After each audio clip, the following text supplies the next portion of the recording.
না, আমার আর পড়ালেখা হবো না। পড়ালেখা যে কেমন হয়ে গেছে, মাথায় একটা বুদ্ধি এসে পদ্মা কলেজের সামনে যদি আমি মুড়ি বেচি, তাইলে প্রতিদিন যদি ৪৫ প্লেট বেশি ৫০ টাকা করে হিসাব করি, ৪৫ পূরণ ৫০, ২,২৫০ টাকা। তাইলে ৩০ দিনে কত হিসাব করি,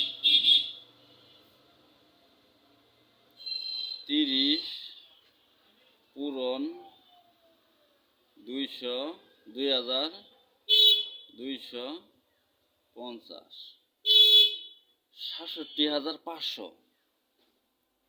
ভালোই তো ব্যবসারে। বছরে কত টাকা? অনেক টাকা হয়ে যায়। বন্ধুদের লগে এটা শেয়ার করতে করে ভালো একটা ব্যবসা পাইছি। দাঁড়া।